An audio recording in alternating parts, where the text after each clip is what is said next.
की कहानी है कोठी की आखिरी कमरा। शहर से थोड़ी दूर जंगल के बीचों बीच एक बहुत पुरानी कोठी थी। लोग उसे काली कोठी कहते थे। कहा जाता था कि वहां कोई नहीं रहता, लेकिन रात के समय उस कोठी की टूटी खिड़कियों से पीली रोशनी झिलझिलाती दिखती थी और भीतर से अजीब आवाजें आती थी। गांव के लोगों ने कई बार उस जगह से बचकर जाने की कोशिश की, परंतु कभी-कभी मजबूरी में उन्हें वहीं से होकर गुजरना पड़ता। कई बार यह भी सुना गया कि जो लोग रात में उस कोठी में घुसते वे कभी वापस नहीं लौटे। राहुल नाम का एक लड़का था, एक कॉलेज का छात्र। इन बातों को बस अफवाह मानता। उसे भूत प्रेत पर विश्वास नहीं था।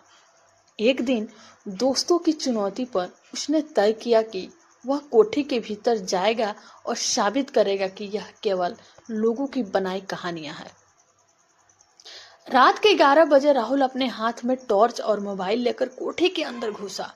जैसे ही उसने दरवाजा खोला, एक सड़ी गली बदबू से उसका स्वागत किया। दीवारों पर मकड़ी के जाले, टूटी तस्वीरें और पुराने फर्नीचर धूल से ढके पड़े थे। टॉर्च की रोशनी में सब कुछ और भी भयानक लग रहा था। धीरे धीरे चलते हुए वह ऊपर की मंजिल पर पहुंचा। वहां एक लंबा गलियारा था जिसने दोनों ओर दरवाजे बंद थे। सब दरवाजे जंग लगे हुए थे, ताले से जकड़े हुए थे। बस अंत में एक दरवाजा थोड़ा सा खुला हुआ था। राहुल ने जैसे ही उस दरवाजे को खोला, कमरे में अंधेरा छा गया और उसकी टॉर्च अपने आप बंद हो गई। उसने घबराकर मोबाइल निकाला। तभी ठंडी हवा का झोंका आया और पीछे से किसी ने बहुत धीमी आवाज में कहा, क्यों आए हो यहाँ? राहुल का दिल जोर जोर से धड़कने लगा। उसने आवाज की ओर देखा। कमरे के कोने में एक सफेद कपड़े पहने औरत खड़ी थी। उसका चेहरा आधा जला हुआ और आंखें लाल चमक रही थी। वह धीरे धीरे राहुल की तरफ बढ़ रही थी। राहुल डर के मारे पीछे हटने लगा, लेकिन दरवाजा अपने आप बंद हो चुका था। अचानक वह औरत जमीन से तैरते हुए सीधा उसके सामने आ गई। राहुल ने चीखने की कोशिश की, पर उसकी आवाज गले में ही अटक गई।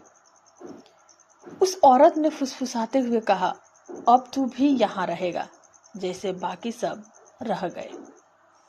अचानक पूरा कमरा लाल रोशनी से भर गया। राहुल की चीख बाहर तक गूंज उठी। गांव वाले अगले दिन कोठी के पास पहुंचे तो दरवाजा बंद था। उन्होंने जितना भी खोजा, राहुल कहीं नहीं मिला। आज भी लोग कहते हैं कि उस कोठी की आखिरी कमरे से किसी युवक की चीखें सुनाई देती है, और जब कोई उस ओर जाता है, दरवाजा अपने आप बंद हो जाता। दोस्तों, यह कहानी कैसी लगी हमें कमेंट करके जरूर बताएं। अच्छी लगी